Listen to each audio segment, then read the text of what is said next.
What's up, everybody? Happy Monday. Hope all of you are having a great day so far. And I hope all of you had a great weekend.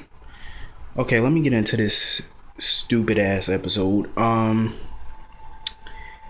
Who the hell is Roger Howard supposed to be playing? I'm like, it's odd. Is he playing Todd Manning or is he playing Franco? Who the hell is he playing? Because the way him and Heather Weber were talking, it sounded like he was recently in Port Charles. Cause she talking about some what you did to Sam. I'm like, okay, what did he do to Sam? Who the hell is he supposed to be playing? Some people say he's playing Alexander Quartermain, but if he's a Quartermain or Alexander Quartermain never even was on this show. There's no such family member named Alexander. I looked up the family history. There's nobody under the name Alexander. The only person that has that style of a name is Edward's niece, Alexandria. That's the only Alexandra or Alexandria that's a part of the Quartermain family. They don't have a boy up there named Alexander. So who the hell is he supposed to be playing? I know he's not playing Todd because of the legal situation. So I know he's not Todd. My guess is he's probably Franco. A new version of Franco. Like Jason probably shot him. He faked his death, had a plastic surgery, and he had plastic surgery and now he's back in Port Charles. That would be my guess. But his scene with Heather Weber was just all funny. So him and Heather were talking about Sam, and Heather was calling Sam a piece of garbage. She's still bitter about Sam not delivering that dumbass letter to Steve. Like, seriously, Heather, that was a year ago. Get over it. Heather is a sick bitch.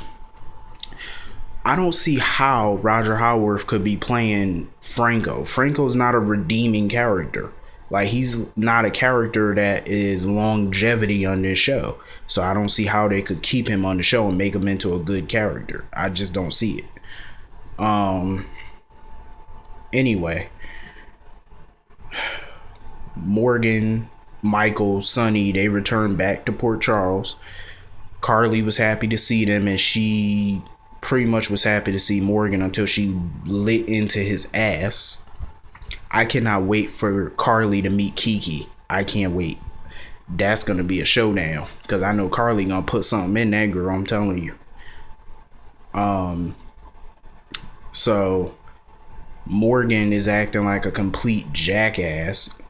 Michael pretty much came to protect his brother, and Morgan's acting like a selfish bastard. Like, you were getting your ass kicked by these two thugs, and if Michael hadn't shown up, Morgan could be dead right now. So, and you showed no gratitude or appreciation.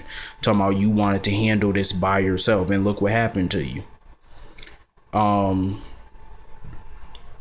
So Carly, she like lit into Morgan, and then her and Sonny got into an argument about where Morgan was gonna stay, whether he was gonna stay at Sonny's house or Carly's house. And Morgan came up with the idea to stay with Michael, and they all agreed to it except Michael. I'm like, how are y'all just gonna offer up Michael's apartment to Morgan? Like, it's Michael's apartment. But when Sonny and Carly left, it was just a cover for Morgan to go stay at Kiki's house back in New York. But anyway, Kiki or whatever, she was at home in New York with her mother, Ava. And I told everybody that Kristen Alderson was playing Lauren Jerome. I told y'all that. She's Franco's daughter because her middle name is Catherine. Her middle name is Catherine. Her full name is Lauren Catherine Jerome. She is Michael's cousin. So there's no way they're hooking her up with Michael because they're cousins, if that's still the case. But you never know with these writers. They could shake some shit up. So she was talking to her mother about what happened and stuff like that. And when she told her mother about Port Charles, her mother remembered her conversation with Luke about, the Quartermain Air and ELQ and stuff like that. So, I don't know. But I like Ava Jerome. I love her character. I love the Ava Jerome character. Lauren Jerome, she's annoying to me. So her mother was telling her pretty much in a subtle way that since Morgan's father took him back home to Port Charles, why don't you go to Port Charles and go find him?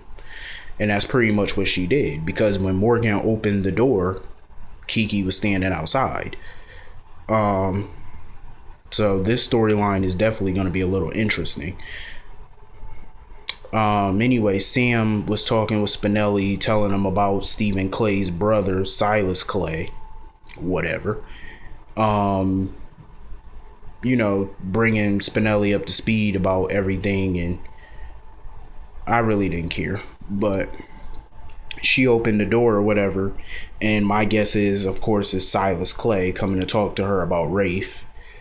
This is why I don't want Michael Easton on the show. All they do is put him in scenes with her. That's all they do. Like, that's boring. They don't belong together. He does not belong on this show. He needs to go. He's boring as shit. Like, he just doesn't bring anything to the show. He's not upping the ratings or anything like that. He's not doing anything for the ratings. So get rid of him. Anyway, Luke and Tracy were talking about, he kissed her, and he pretty much alluded to the fact that he wanted to get back together with her. But she figured out that the only reason why he wants to get back with her is because he don't want to be alone for the rest of his life, and because Laura is marrying Scott, and Scott told him that he would be alone. So she slapped him in the face, and he told her he wanted her to be his true north. But Tracy saw it as him being selfish, because you want her to be the love of your life or whatever, but you just don't want to prove Scott's point that you're going to be by yourself. So whenever you go out of the country for months at a time, you just want her to sit at home and wait for you to come back. That's not the type of relationship Tracy wants, and I don't think that's the type of relationship anybody wants. And I think it was selfish on Luke's part to even suggest something like that. You want her to just sit around and do nothing and wait for you to come back? That's stupid. And she was letting him know how she felt, and I agreed with everything Tracy said, because nobody want to be in that type of relationship where your spouse or boyfriend, girlfriend is always out of town, out of the country, months at end, and you don't never get to see that person. That's not fair. That's putting your life on hold. She wants somebody that's going to be in love with her, she wants a real relationship, a real family. That's what she wants. And if Luke can't give that to her, she's not willing to get back with Luke, and I don't blame her.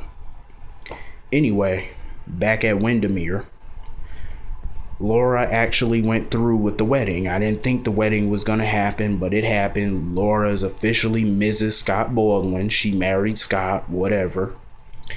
Her mother officiated the ceremony. Everybody was there. They finally said their I do's.